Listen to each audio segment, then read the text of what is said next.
کر دوائیں محبت دیتے ہیں پیغام صحت۔ بسم اللہ الرحمن الرحیم۔ السلام علیکم ورحمۃ اللہ وبرکاتہ۔ پیغام ٹیلی ویژن کے پروگرام پیغام صحت کے ساتھ آپ کا میزبان ندیم الرحمان پروگرام میں خوش آمدید کہتا ہے۔ معزز خواتین و حضرات، آج کا پروگرام بہت خوبصورت پروگرام ہے کیونکہ آج ہم طب نبوی کے حوالے سے بات کریں گے۔ نبی کریم صلی اللہ علیہ وآلہ وسلم نے ہمیں بہت سارے رہنما اصول دیے زندگی گزارنے کے لیے۔ اسی طرح صحت کے حوالے سے بھی آپ صلی اللہ علیہ وآلہ وسلم کے اصول ہمارے لیے بہت ہی بہترین ہیں۔ جب بھی ہم نبی پاک صلی اللہ علیہ وآلہ وسلم کے طریقہ کے مطابق زندگی گزارتے ہیں تو یقیناً ہم راحتیں اور مسرتیں سمیٹتے ہیں۔ آج کے پروگرام میں ہم طب نبوی کے حوالے سے بات کریں گے اور میرے ساتھ میرے شریک گفتگو ہیں دو بہت ہی خوبصورت اور معزز مہمان۔ پہلے مہمان ہیں حکیم راحت نسیم سہودروی۔ آپ فاضل طب والجراحت ہیں اور ماشاءاللہ سے آپ 22 کتابوں کے مصنف بھی ہیں، جن میں سے 20 کتابیں صرف طب پر مشتمل ہیں۔ ان کے ساتھ میرے دوسرے مہمان ہیں حکیم عبدالرحمن عثمانی صاحب۔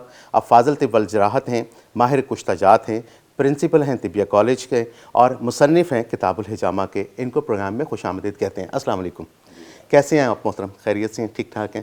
حکیم صاحب، بڑی خوشی ہوئی، بڑے عرصے کے بعد آپ کو دیکھ رہا ہوں اور ملاقات کا شرف حاصل ہوا، اور یقیناً پیغام صحت مجھ سے پہلے آپ اس کو کنڈکٹ کرتے رہے ہیں پیغام ٹیلی ویژن کے حوالے سے، تو آپ سے تو میں نے خاصی زیادہ رہنمائی بھی لی اس پروگرام کو چلانے میں، تو آج آپ ہمارے ساتھ شریک گفتگو ہیں تو مجھے خوشی ہے اور آپ کو خوش آمدید کہتا ہوں۔ حکیم صاحب، آپ یہ بتائیے، طب نبوی کی جب ہم بات کرتے ہیں تو یہ سب سے پہلے طب نبوی پر آپ روشنی ڈالیں کہ طب نبوی ہے کیا؟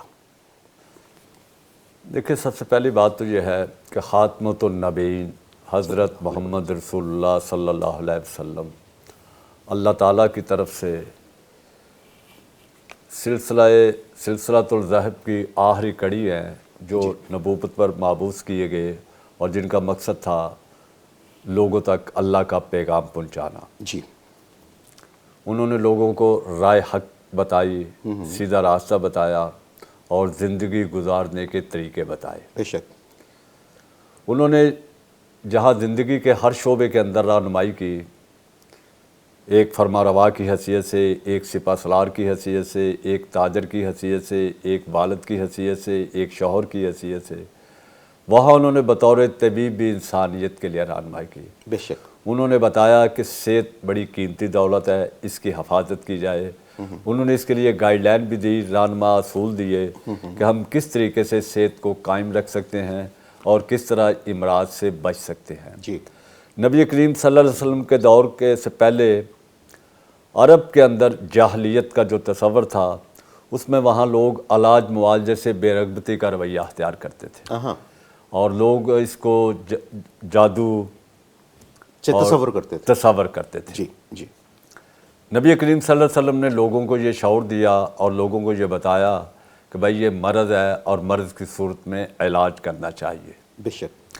اگرچہ اس زمانے کے اندر طب کے دو بڑے مدرسے تھے، ایک سکندریہ کے علاقے مصر کے اندر، جی، اور دوسرا تھا شاہپور جندی ایران کے اندر۔ جی، وہاں طب کی باقاعدہ تعلیم دی جاتی تھی، لیکن اس کے باوجود لوگوں کے اندر یہ تصور تھا کہ یہ جو امراض ہوتے ہیں یہ جنات کا یا مختلف جادو ٹونوں کا نتیجہ ہے، اور وہ علاج معالجہ نہیں کرتے تھے۔ بالکل ٹھیک۔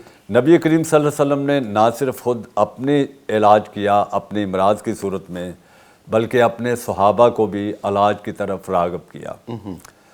وہ حضرت سعد بن ابی وقاص جب انہیں دل کی تکلیف ہوئی تو نبی کریم ان کے ہاں تشریف لے گئے، تو انہوں نے ان سے کہا کہ بھائی آپ کو مسئلہ ہے دل کا، تو آپ حارث بن کلدہ کو بلائیے۔ حارث بن کلدہ جندی پور شاہپور کے پڑے ہوئے طبیب تھے اور وہ عرب کے اندر تھے، اگرچہ وہ غیر مسلم تھے۔ انہیں بلایا گیا اور انہوں نے ان کا علاج کیا۔ تو میں سمجھتا ہوں کہ نبی کریم کا یہ سب سے بڑا احسان ہے کہ انہوں نے لوگوں کو یہ شعور دیا کہ علاج معالجہ کرنا چاہیے، کیونکہ جو اللہ تعالیٰ نے بیماری پیدا کی اس کا علاج بھی پیدا کیا ہے۔ بالکل ٹھیک۔ ایسا نہیں کہ علاج نہ کریں، تو اس طریقے سے تو انسان جو ہے وہ دنیا سے بغیر علاج کے جلدی سے رخصت ہو جائے گا۔ جی، چنانچہ نبی کریم صلی اللہ علیہ وسلم نے خود اپنا بھی علاج کیا، صحابہ کو بھی اس طرف راغب کیا۔ اس کے ساتھ ساتھ انہوں نے غذاؤں اور دواؤں کے بارے میں بھی رہنمائی فرمائی. ٹھیک ہے. اس حوالے سے جو بھی کام انہوں نے کیے خود اپنے اوپر، اپنے صحابہ کے اوپر، اور جو چیز رہنمائی دی، اس سب مجموعے کا نام کو ہم طب نبوی کا نام دیتے ہیں. ٹھیک ہے.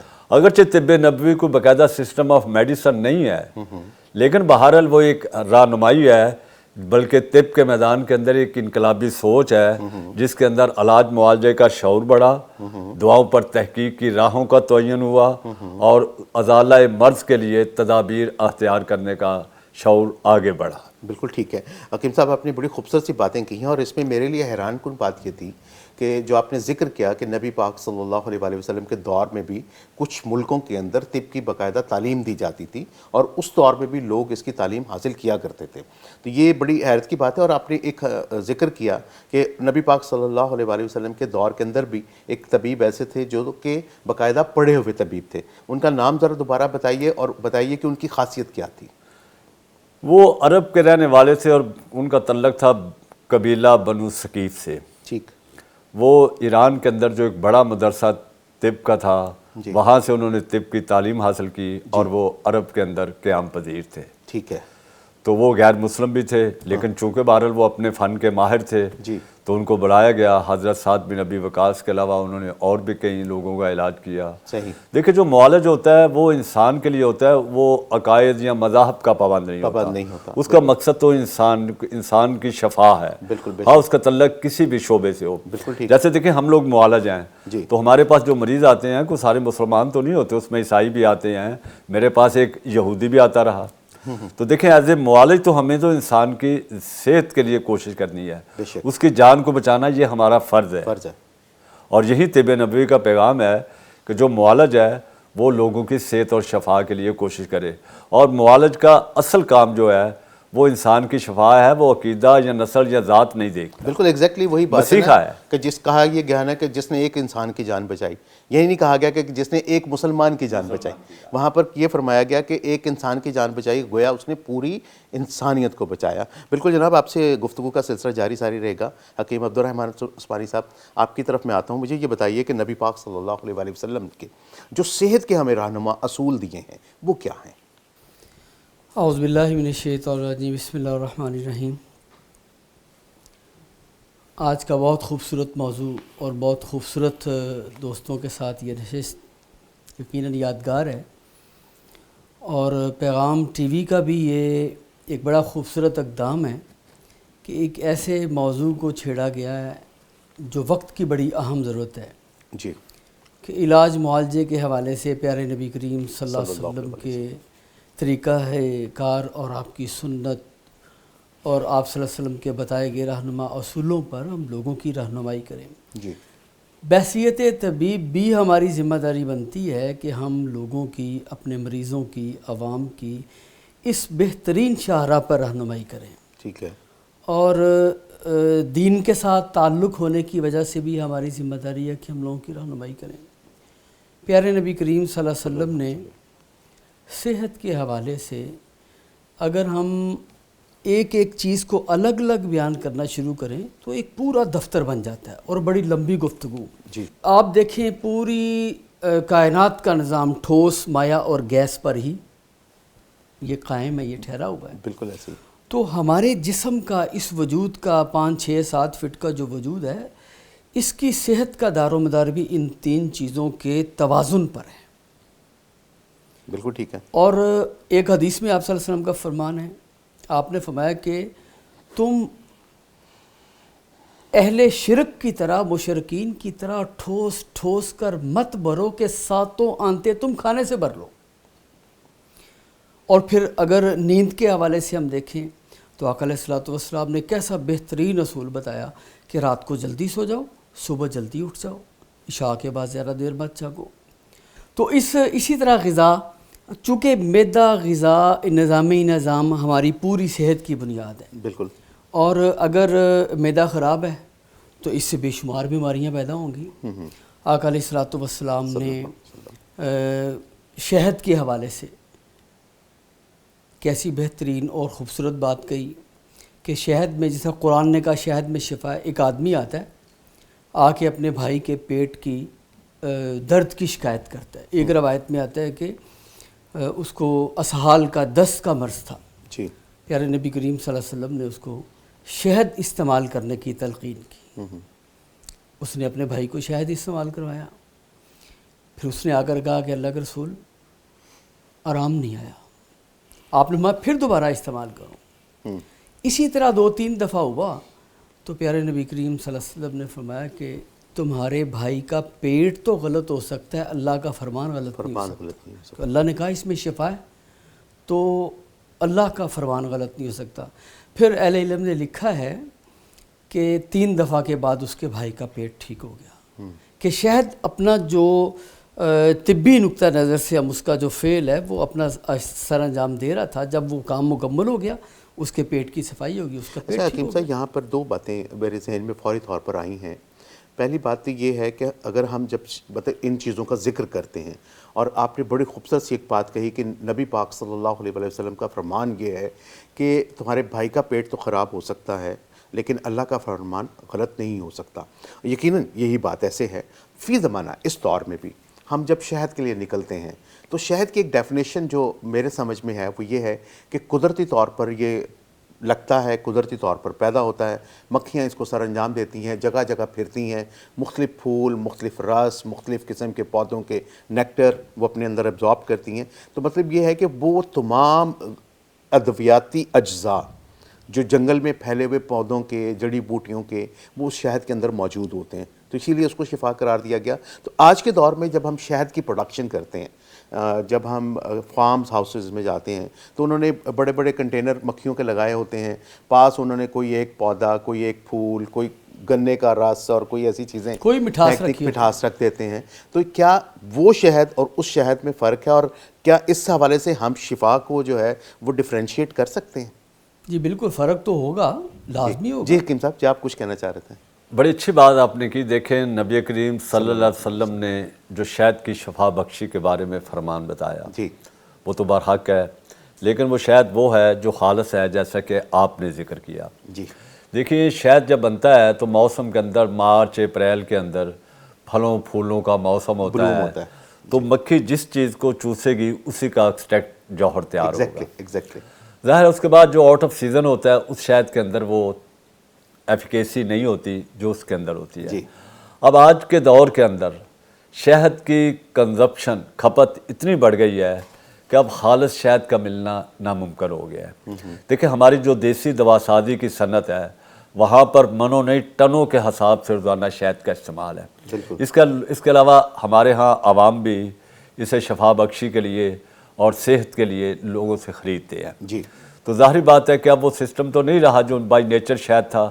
اب تو فارم بن گئے، ایک کمرشل انڈسٹری کی صورت اختیار کر لی. اب فارموں کے اندر انہوں نے مکھیاں پالی ہوئی ہیں، نیچے گوڑ رکھا ہوا ہے، مکھی پھیرے لگاتی ہے اور وہ شہد جو ہے وہ تیار ہو جاتا ہے.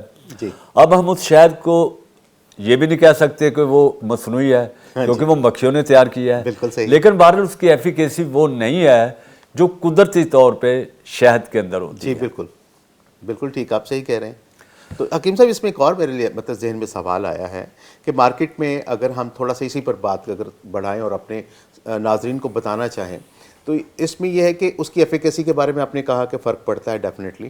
مارکیٹنگ کے پوائنٹ آف ویو سے دیکھا جائے تو شہدوں کی اقسام لکھی ہوتی ہے، کسی کے بارے میں ایکیسیا لکھا ہوتا ہے، کسی کے بارے میں کوئی اور نام لکھا ہوتا ہے کہ یہ پتہ نہیں وہ مختلف قسم کے انہوں نے شہدوں کو ڈفرینشیٹ کیا ہوتا ہے.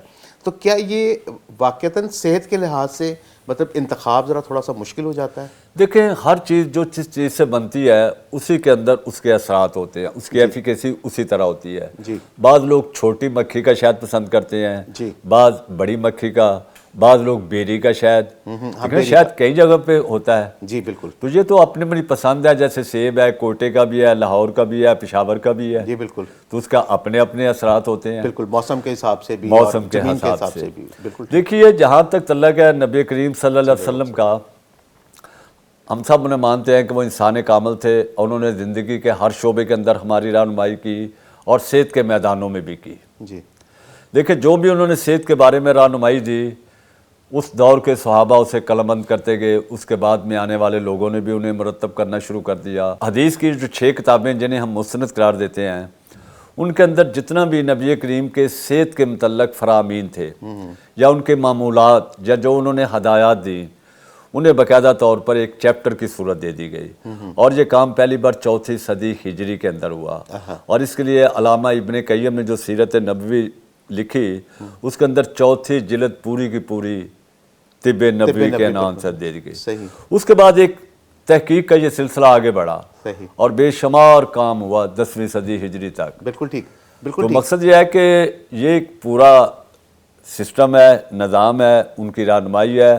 اصل چیز ہے علوم و فنون کے میدانوں کے اندر تحقیق کا عمل ایک کنٹینیو عمل ہے۔ کنٹینیو عمل ہے، بالکل جناب۔ اس پر ہم گفتگو مزید کریں گے، لیکن کیا کریں کہ ہمیں لینا ہے یہاں پر ایک وقفہ۔ معزز خواتین و حضرات، ہم آپ کو بتاتے چلیں کہ اس پروگرام کے لیے تعاون حاصل ہے صافون، برتنوں کی صفائی کے لیے بہترین بنانے والے صوفی سوپ اینڈ کیمیکل انڈسٹریز کا۔ یہاں پر وقت ہوا ایک وقفے کا، حاضر ہوتے ہیں اس وقفے کے بعد۔ لے کر دوائیں محبت دیتے ہیں پیغام صحت، لے کر دوائیں محبت دیتے ہیں پیغام صحت۔ ویلکم بیک معزز خواتین و حضرات۔ بریک پر جانے سے پہلے گفتگو بڑے خوبصورت نہج پر پہنچ چکی تھی اور معزز مہمانان گرامی طب نبوی پر بڑی مفصل گفتگو فرما رہے تھے۔ حکیم صاحب، میں آپ سے سوال کرنا چاہوں گا۔ آپ کی گفتگو کے درمیان آپ نے کچھ چیزوں کے توازن کے حوالے سے بات کہی۔ ہم دیکھتے یہ ہیں کہ اللہ رب العزت کی ذات نے جو انسان تخلیق کیا ہے، اس کے اندر ہر چیز کو بہت زیادہ بیلنس رکھا ہے۔ بائیو کیمسٹری اگر ہم جب اس کی اسٹڈی کرتے ہیں تو اس بائیو کیمسٹری میں بہت سارے ایسے اجزاء ہیں جو سے انسان بنا اور آج تک مردوں کی ویلیو فزیولوجیکل ویلیوز اور عورتوں کی فزیولوجیکل ویلیوز جو ہیں وہ ساری کی ساری ایک ہی چلتی آ رہی ہیں۔ اس میں اس توازن میں بگاڑ جو ہے وہ ہمیشہ ہمیں بیماری کی طرف لے کے جاتا ہے۔ آپ نے جو رہنما اصول ہمیں بتا رہے تھے اس میں آپ نے ایک معدے کا ذکر بھی کیا کہ کھانے کے حوالے سے آپ نے سارا تذکرہ فرمایا کہ انسان جو انٹیک کرتا ہے اس کو ان اصولوں پر اگر کرے تو وہ بیمار نہیں ہوتا، اور اگر ان اصولوں سے انحراف کرے تو وہ بیماری کی طرف چلا جاتا ہے۔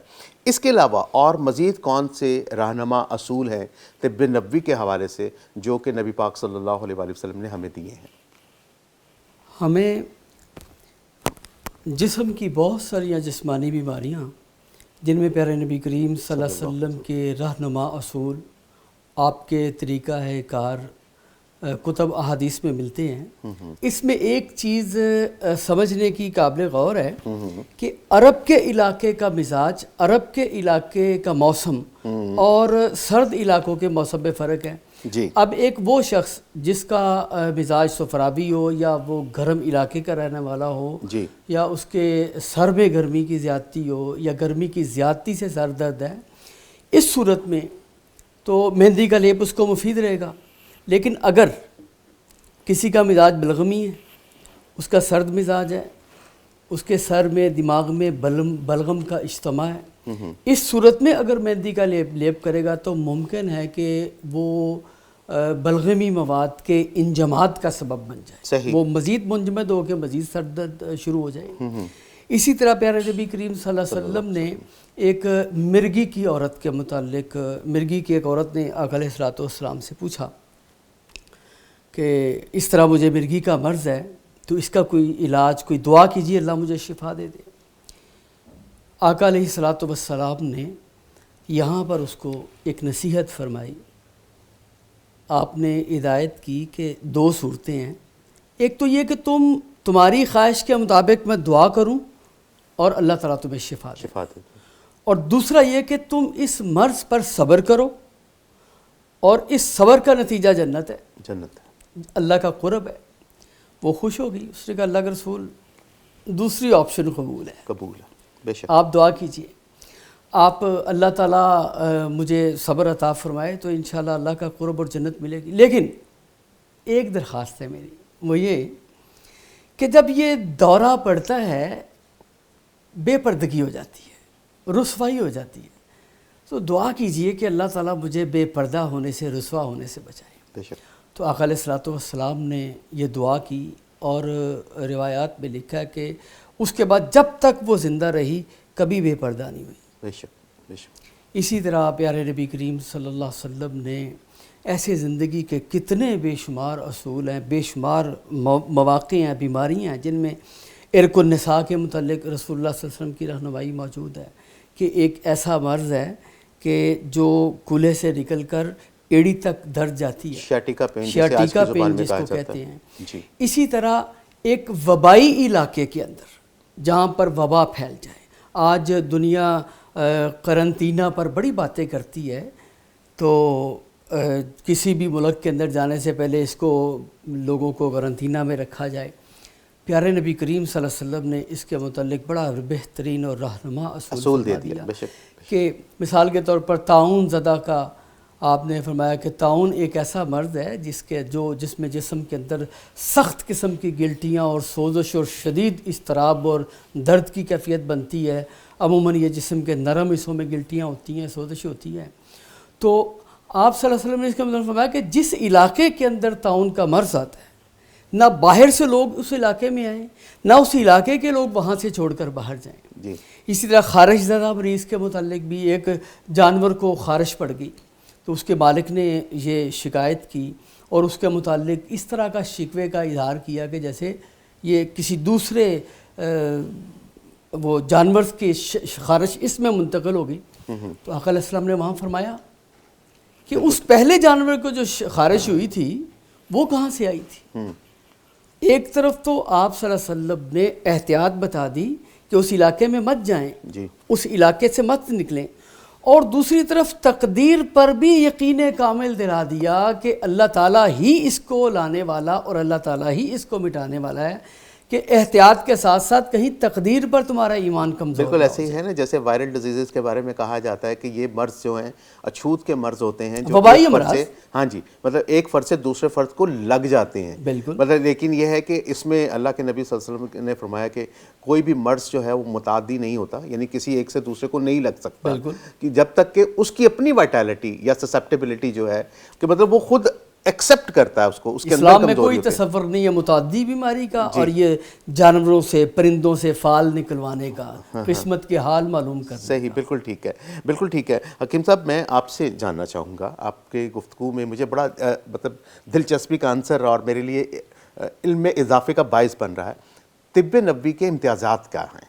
دیکھیں, خاتمۃ النبیین حضرت محمد صلی اللہ علیہ وسلم کی نے تو طب نبوی ہمیں عطا فرمائی, اس کے میں سمجھتا ہوں 4-5 بڑے امتیازات ہیں.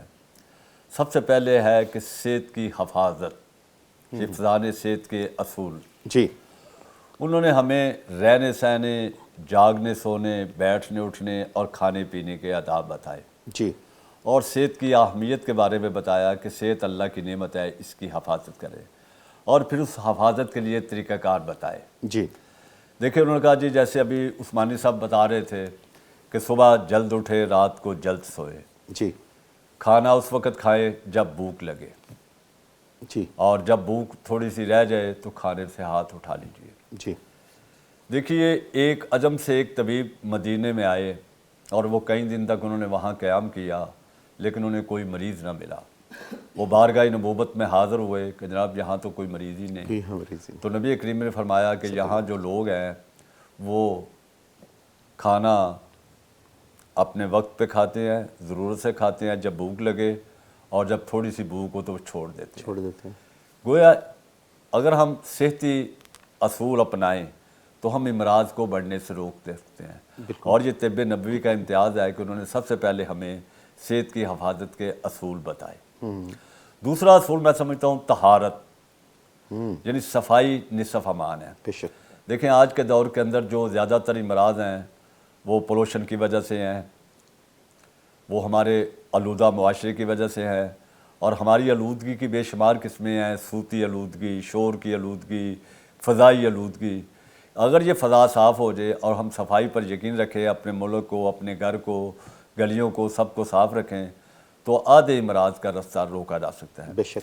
دیکھیے, جب کوئی مرض ہوتا ہے تو کوئی کمپنی دوائی بناتی ہے تو اس دوائی کے نتیجے میں ممکن ہے 1/3 لوگ ٹھیک ہو جائیں, کچھ لوگ ٹھیک بھی نہیں ہو سکتے. لیکن اگر ہمیں مرض کو بڑھنے سے روکنا ہے تو ہمیں پائپ لائن ختم کرنی ہوگی. جی. تو پائپ لائن کے لیے ہمیں نبی اکرم صلی اللہ علیہ وسلم نے خوبصورت رہنمائی فرمائی کہ کس طرح آپ صحت کی حفاظت کر سکتے ہیں، کہ کھانا وقت پہ کھائیں، صفائی رکھیں۔ اس کے علاوہ دیکھیں آج کے دور کے اندر تعدیہ جیسا کہ کہتے ہیں جراثیم کی تھیوری نے میڈیکل سائنس کے اندر ایک انقلاب برپا کر دیا۔ جی، تو نبی کریم نے اس بارے میں بھی رہنمائی فرمائی، جیسے کہ ابھی عثمانی سے بتا رہے تھے کہ ایک بدو نبی کریم کے پاس حاضر ہوا اور اس نے کہا جناب ہمارے کچھ اونٹ کھڑے ہیں، تو ایک اونٹ کو خارش ہے، اس سے باقی اونٹوں کو بھی خارش لگ گئی۔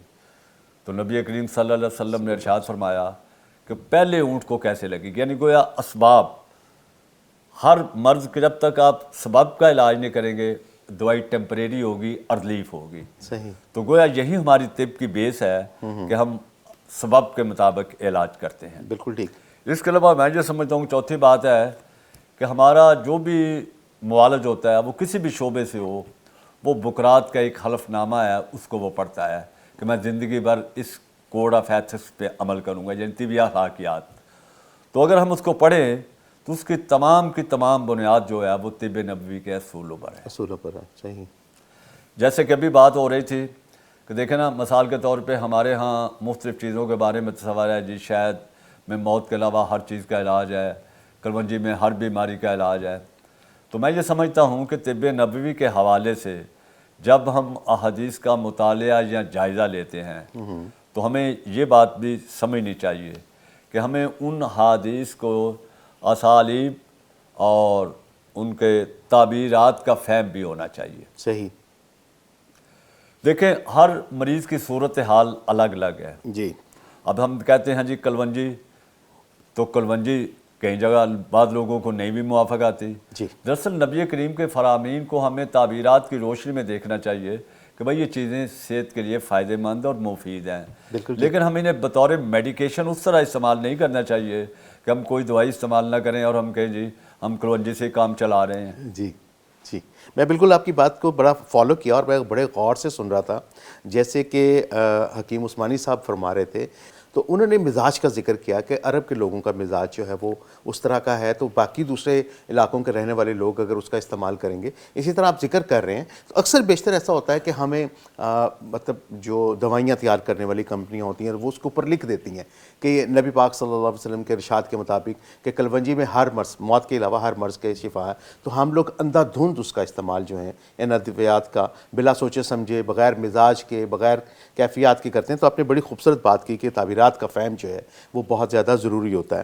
اچھا حکیم صاحب، اس کے علاوہ ایک اور چیز آپ نے صفائی کا بھی ذکر کیا، تو اس دوران میں بھی میرے سوچ جو تھی وہ گھوم رہی تھی اور مجھے یاد یہ پڑ رہا تھا کہ جب کبھی کسی کو تبدک ہو جاتی تھی، یعنی ٹوبرکلوسس ہوتی تھی، تو پہلے دور میں کہا یہ جاتا تھا کہ اس کو پرفضا مقام پر لے جائیں، پرفضا جگہ پر لے جائیں جہاں پر فضا صاف ہو۔ تو مری کے قریب وہاں پر ایک ہاسپٹل بنایا گیا اور لاہور سے پیشنٹ جو ہیں تھے وہ یا وہ دوسرے شہروں سے وہاں پر شفٹ کیے جاتے تھے تبدک کے پیشنٹس کو، تاکہ وہ ریکوری کی طرف چلے جائیں۔ تو آپ نے جو رہنما اصول بتائے ہیں یہ میڈیکل سائنس بھی ان کو پروف کرتی چلی گئی اور آج بھی یہ ہماری زندگیوں پر لاگو ہیں۔ حکیم صاحب، میں آپ سے یہ سوال کرنا چاہوں گا کہ آپ نے جو بات کی ابھی، جی، قائد اعظم محمد علی جناح کو بھی تبدک تھی، ٹیوبرکلوسس، جی، تو انہیں ڈاکٹروں کے مشورے سے زیارت کے مقام پر کوئٹہ لے گئے، جی، چونکہ وہاں بھی وہ ہزاروں فٹ بلندی پہ تھی، وہاں بھی فضا صاف تھی۔ جی، تو دیکھیں یہ تھیوری آج کی نہیں، یہ صدیوں پہلے ہی کیا ہے۔ ہمارے بہت بڑے طبیب گزرے ابو بکر بن زکریا رازی، جی، تو انہوں نے جب دنیا کا پہلا ہاسپٹل بنایا، جی، اس زمانے میں ہاسپٹل کو بیمارستان کا نام دیتے تھے، ہاں جی، تو انہوں نے شہر کے مختلف علاقوں کے اندر گوشت کے ٹکڑے لٹکا دیے کہ جہاں گوشت سب سے دیر سے خراب ہوا وہاں ہاسپٹل بنایا جائے تاکہ وہ صحت افزا مقام ہوگا۔ صحیح صحیح صحیح، کیا خوبصورت بات آپ نے کہی، اور لوگوں کی سوچ اور اس وقت جو مطلب ان کے ایتھکس تھے اس حوالے سے بڑے کمال تھے۔ حکیم صاحب، آپ سے پوچھنا چاہوں گا کہ ہمارے ہاں طب کی بہت سارے اشکال یہاں پر موجود ہیں۔ کسی طب کو ہم طب یونانی کہتے ہیں، کسی کو طب اسلامی کہتے ہیں، ایک طب نبوی کے حوالے سے ہم آج پروگرام بھی کر رہے ہیں۔ تو کیا یہ مختلف اشکال ہیں یا ساری طب ایک جیسی ہیں، بس تھوڑے تھوڑے سے ڈفرینشیس کے ساتھ، یعنی فرق کے ساتھ ہم ان کو بیان کر سکتے ہیں؟ آپ کے اس سوال کا جواب دینے سے پہلے ابھی راج صاحب نے جو طہارت کے حوالے سے بات کی ہے میں اس کو تھوڑی سی گرا دینا چاہ رہا ہوں۔ جی پلیز۔ کہ رسول کریم صلی اللہ علیہ وسلم نے بڑی پیاری بات کی راج صاحب نے اور بڑی اچھی نشاندہی کی، توجہ مبذول کروائی لوگوں کی۔ طہارت کے حوالے سے طہارت صرف جسمانی طہارت نہیں ہے، جی طہارت نفسیاتی بھی ہے، طہارت روحانی بھی ہے، طہارت ذہنی بھی ہے، طہارت اعمال کی بھی ہے، طہارت جسم کی کپڑوں کی بھی ہے، ایک ایک چیز۔ اب چونکہ ہم طب نبوی کے حوالے سے آج کی اس نشست میں بات کر رہے ہیں، تو اگر ہم نفسانی معاملات کے اندر دیکھیں تو یہاں طہارت کا ایسا بہترین اصول بتایا گیا کہ جس کی دنیا کی تاریخ میں یا مذاہب میں یا اصول، نظریات اور قواعد، قوانین، کلیات میں کہیں کوئی مثال نہیں ملتی۔ انسانوں کے باہمی تعلقات، حسد کے متعلق آقا علیہ الصلوۃ والسلام، اگر تم جو حسد کرو گے تو تمہاری نیکیاں اس طرح جل جائیں گی، کھائی جائیں گی جس طرح آگ لکڑی کو کھا جاتی ہے۔ غصہ کرنے والے کا حال کیا ہوتا ہے؟ غصے کو جہنم کی آگ سے تعبیر کیا گیا، پانی سے ٹھنڈا کرنے کی۔ تو یہ ساری چیزیں جتنی بھی ہیں، حسد، کینہ، بغض اور عداوت، پھر اس کے بعد یہ لوگوں کو نقصان پہنچانا، اپنے مفاد کو ترجیح دینا۔ آپ نے فرمایا کہ اس وقت تک مسلمان نہیں ہو سکتے جب تک تمہارے ہاتھ اور زبان سے دوسرا محفوظ نہ رہے۔ بے شک یہ وہ رہنما اصول ہیں جو ہماری جسم کی، ہماری روح کی نفسانی طہارت کا ہمیں رستہ بتاتے ہیں۔ بالکل ایسے ہی ہے۔ اور الطہور شطر الایمان، بالکل ایسے ہی کہ صفائی نصف ایمان ہے۔ یہ اس کو کیوں کہا گیا صفائی نصف ایمان؟ بالکل ایسے ہی ہے۔ اگر ایمان کو تقسیم کریں گے، صفائی کا تو بغیر کچھ بھی نہیں ہے۔ بالکل بہت ساری ایسی چیزیں ہیں جن کو آپ نے تعبیر کیا ہے، مختلف قسم کے نفسیاتی پہلو بھی ہمارے یہاں بڑے ظاہر ہوتے ہیں، اور ان پر بھی گفتگو کی جا سکتی ہے، بتایا جا سکتا ہے لوگوں کو کہ ان سے بھی ہم بیمار ہو جاتے ہیں۔ میں ایک کتاب پڑھ رہا تھا تو اس کتاب کے اندر جریان اور اس طرح کے جو امراض ہوتے ہیں، اس حوالے سے مصنف کیا لکھتا ہے، وہ کہتا ہے کہ اگر آپ اپنے شہوانی خیالات کے ساتھ گلی کے نکڑ پر کھڑے ہو جائیں اور آنے جانے والے لوگوں کو ان خیالات سے تاڑتے رہیں تو آپ کبھی بھی ان امراض سے چھٹکارا حاصل نہیں کر سکتے ہیں۔ تو یہ آپ نے بڑی خوبصورت سی بات کہی ہے کہ مطلب ان کا تعلق، نفسیاتی چیزوں کا تعلق جو ہے وہ آپ کے امراض کے ساتھ کس قدر گہرا ہے کہ آپ اس ماحول سے پہلے نکلیں، اپنے آپ کو طہارت میں لے کے جائیں، یعنی اپنی نظر کو بھی پاک کریں، اپنی سوچ کو بھی پاک کریں۔ بہت اچھی، تو بڑی خوبصورت سی آپ نے بات، یہ آپ نے جریان احتلام کی بات کی ہے نا جی، کہ آپ وہ کتاب میں پڑھ رہے تھے۔ جی اب اس کے متعلق طب نبوی کے ہی پیش نظر پیارے نبی کریم صلی اللہ علیہ وسلم کا ایک رہنما اصول میں ڈیفینیٹلی یہ اصول جاننا چاہوں گا، اور لیکن کیا کریں کہ یہاں پر وقت ہوا ایک بریک کا، تو معزز خواتین و حضرات آپ کو بتاتے چلیں کہ اس وقت وقت ہے ایک وقفے کا، حاضر ہوتے ہیں اس وقفے کے بعد۔ لے کر دوائیں محبت دیتے ہیں پیغام صحت، لے کر دوائیں محبت دیتے ہیں پیغام صحت۔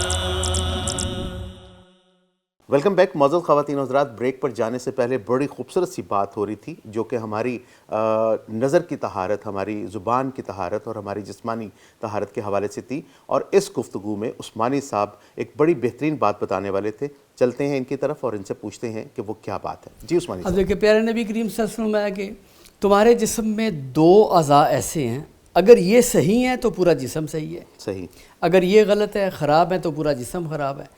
اور آقا علیہ الصلوۃ والسلام ہے دو اعضاء کی، دو جگہوں کی حفاظت کی ذمہ داری تم دو، اور باقی تمہاری نجات کی، تمہاری جنت کی، تمہاری کامیابی کی ضمانت میں دیتا ہوں، ایک زبان اور ایک شرم کا۔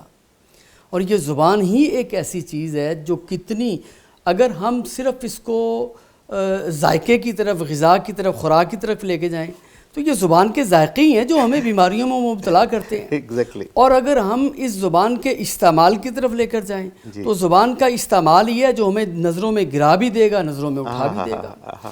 اور اسی طرح شرمگاہ کے متعلق، اب نوجوانوں کے متعلق آقا علیہ الصلوۃ والسلام جن کو احتلام کثرت سے ہوتا ہے، ابھی آپ نے احتلام کی بات کی ہے کہ رات کو سوئے ہوئے ان کو نائٹ فال کا مسئلہ بن گیا، تو اب کثرت کے ساتھ اس طرح کی شکایت پیدا ہونا، لوگ بڑے پریشان ہیں۔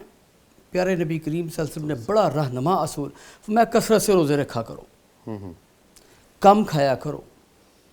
اب کم کھانا، فاقہ کرنا یا کثرت سے روزے رکھنا یہ ایسا بہترین اصول ہے، لیکن اس کو اختیار ہی نہیں کیا جاتا۔ دوا دارو کی طرف کیوں؟ لوگ ظاہر اپنا بزنس چاہتے ہیں، کاروبار چاہتے ہیں، آمدن چاہتے ہیں، تو اب صرف لوگوں کو روزے کی طرف، فاقے کی طرف ہی لگا دیں گے تو اپنا بزنس کیسے کریں گے؟ لیکن میں یہ سمجھتا ہوں کہ اگر ہم رسول کریم صلی اللہ علیہ وسلم کی ہدایات کے ساتھ، آپ کی سنت اور سیرت کے ساتھ مخلص ہیں تو پھر ہمیں لوگوں کو یہی صحیح راستہ دکھانا چاہیے۔ بالکل ٹھیک ہے، نوجوانوں کو اس راستے پہ چلنا چاہیے۔ بے شک۔ جو بھی اب آقا علیہ الصلوۃ والسلام نے اوندھے منہ سونے سے منع کیا، لیٹنے سے منع کیا، جی، یہ اس اوندھے منہ لیٹنے سے سینے پر، پیٹ پر اس کا بوجھ بڑھتا ہے اور اس سے احتلام کے چانسز زیادہ ہوتے ہیں، ٹھیک ہے، اور اکثر و بیشتر ان لوگوں کو ہو جاتا ہے صحیح، جو اس طرح لیٹنے کے عادی ہیں۔ پھر اس سے نفسانی خواہشات میں بڑا اضافہ ہوتا ہے، صحیح، پھر اس میں اس کے ساتھ سینے میں دباؤ کی کیفیت۔ آقا علیہ السلام تم دائیں طرف کروٹ لے کے اپنا دایاں ہاتھ اپنے رخسار کے نیچے رکھ کے لیٹو۔ صحیح، بالکل ٹھیک، بالکل ٹھیک۔ آپ رہنما اصول کی بات کر رہے ہیں اور بڑے ساتھ ساتھ بیان کر رہے ہیں جو کہ ہماری نئی نسل کو جاننا بہت زیادہ ضروری ہے۔ ڈیفینیٹلی ہم یہ سمجھتے ہیں کہ آج کل ہماری تربیت اپنی آنے والی نسل کے حوالے سے اس طرح سے نہیں ہے، لیکن سوال میں نے ایک آپ سے کیا تھا تو اس سوال کے ضمن میں آپ نے حکیم صاحب کی بات کو آگے بڑھایا، تو میں اب اس سوال کو حکیم صاحب کی طرف منتقل کر رہا ہوں۔ تو بات ہو رہی تھی طب نبوی، طب اسلامی اور طب یونانی کے حوالے سے کہ ان میں کیا یہ ایک ہی چیز ہے یا ان میں کوئی فرق ہے، امتیازی فرق ہے ان کے اندر کوئی بھی؟ دیکھیں، پہلی بات تو یہ ہے کہ جیسے میں نے ابھی پہلے گوش گزار کیا ہے کہ طب نبوی مجموعہ ہے ان اعمال و افعال کا جو نبی کریم صلی اللہ علیہ وسلم نے علاج معالجے کے حوالے سے خود اختیار کی، اپنے صحابہ کو تلقین فرمائی، جی، اور صحت اور دعاؤں اور غذاؤں کے بارے میں رہنمائی فرمائی۔ اس مجموعے کا نام طب نبوی ہے۔ جی، دراصل دنیا بھر کے اندر ایک اصول ہے کہ جو قوم یا جو علاقہ یا جو فرد جو کسی شعبے کے اندر خدمات سر انجام دیتا ہے اس کو اس کے نام سے منسوب کیا جاتا ہے۔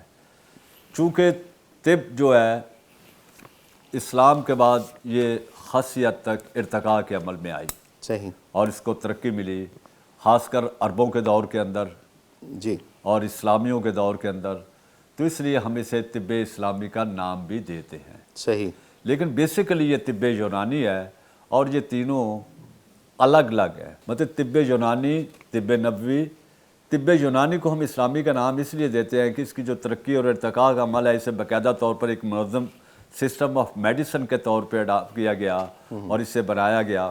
دیکھیں، جب اسلامیوں کا دور عروج تھا تو انہوں نے پوری دنیا سے کتابیں منگوائیں اور اس کے عربی میں تراجم کیے، صحیح، اور اس کے نتیجے میں اتنا کام ہوا کہ یہ ایک باقاعدہ منظم طب بن گئی۔ صحیح، اب دیکھیے جتنے بھی ہمارے پرانے دور کے اندر بڑے طبیب تھے، مثلا ابن سینا تھا، ابو بکر بن زکریا رازی تھا، ابن رشد تھا، ان لوگوں نے طب کی بنیادی اساسی بنیادیں فراہم کی۔ صحیح، تو لہٰذا جو قوم، جو فرد جس سلسلے میں خدمات سر انجام دیتا ہے اس کو اس کے نام سے منسوب کیا جاتا منسوب ہے۔ کر دیا جاتا ہے۔ تو اس لیے ہم اسے طب نبوی، طب عربی بھی کہتے ہیں، لیکن بنیادی طور پر یہ طب یونانی ہے۔ صحیح، اور جہاں تک طب نبوی کا تعلق ہے وہ تو میں نے عرض کیا ہے کہ وہ تو ان معمولات کا نام ہے جو نبی کریم نے خود اختیار کی، اپنے صحابہ کو تلقین فرمائی، اور جن غذاؤں، دعاؤں اور صحت کے حوالے سے جو ان کے فرمان ہیں، اس مجموعے کا نام طب نبوی ہے۔ بالکل بالکل ٹھیک ہے۔ آپ نے مطلب بنیادی فرق جو ہے ان تینوں کے بارے میں ہمیں بتائیے۔ حکیم صاحب میں آپ سے جی، یہ سوال آپ نے پہلے میری طرف اس کو وہ کیا تھا۔ جی، راز صاحب ماشاءاللہ بڑے اسکالر آدمی ہیں، طبی طور پر بھی، ویسے بھی بڑی خوبصورت شخصیت ہے، محتاط جواب دے رہے ہیں آپ کو۔ اچھا، ابھی راز صاحب نے بات کی تھی 4 صدری ہجری میں امام ابن قیم رحمہ اللہ نے الطب النبوی لکھی، اور ابن قیم رحمہ اللہ کا قطعاً میں نہیں سمجھتا کہ ان کا مقصد کوئی ایسا ہوگا کہ وہ اس کو رسول کریم صلی اللہ علیہ وسلم کے جو طبی ہدایات، صحت کے متعلق رہنما ہدایات ہیں، ان کو کوئی باقاعدہ الگ طب کے نام پر لوگوں کے سامنے پیش کیا۔ ہاں، انہوں نے ایک مجموعہ پیش کیا کہ آقا علیہ الصلوۃ والسلام نے صحت کے متعلق یہ ہدایات دی۔ کیوں؟ کہ آپ رسول ہیں، آپ نبی ہیں، آپ صرف روح کے وہ پیغمبر نہیں ہیں، روح کے رسول نہیں ہیں، رہنما نہیں ہیں، ہادی نہیں ہیں، آپ جسم کے بھی، ماحول کے بھی، دنیا کے بھی، کائنات کے ایک ایک ذرے کے، اس لیے تو آپ اللہ تعالیٰ نے فرمایا کہ وما ارسلناک الا کافۃ للناس، پوری کائنات کے لیے آپ کو بنا کر بھیجا گیا ہے۔ جی تو آپ کے جو رہنما اصول ہیں وہ جانوروں کے لیے بھی، انسانوں کے لیے بھی، کائنات کے ایک ایک ذرے کے لیے، تاکہ پتھروں کے لیے بھی، جی کہ تم زمین پر پاؤں پٹک کے نہ مارو، زمین کا بھی حق ہے۔ بے شک۔ تو یہ ساری چیزیں کیا ہیں؟ یہ ساری چیزیں ہمیں تقاضا کرتی ہیں۔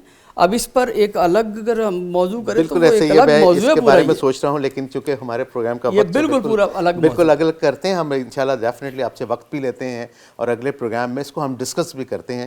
آپ دونوں حضرات کا بہت بہت شکریہ، کیونکہ آپ دونوں تشریف لائے اور بڑی خوبصورت گفتگو گئی، لیکن تشنگی ابھی بہت ساری باقی ہے۔ انشاءاللہ اگلے پروگرام میں ہم اس تمام باتوں کو مزید ڈسکس کریں گے، اور آج کے لیے ہمارا وقت ختم ہو چکا ہے۔ میں آپ دونوں حضرات سے بھی اجازت چاہوں گا، اور معزز خواتین و حضرات، جیسے کہ آج کے پروگرام کے اندر طب نبوی کے حوالے سے ہم گفتگو فرما رہے تھے، محترم جناب حکیم راحت نسیم چودھری صاحب اور حکیم عبد الرحمن عثمانی صاحب نے بڑی مفصل اور خوبصورت سی گفتگو سے ہمیں مستفید کیا، اور یقیناً آپ بھی ان سے خاصی زیادہ رہنمائی حاصل کر چکے ہوں گے۔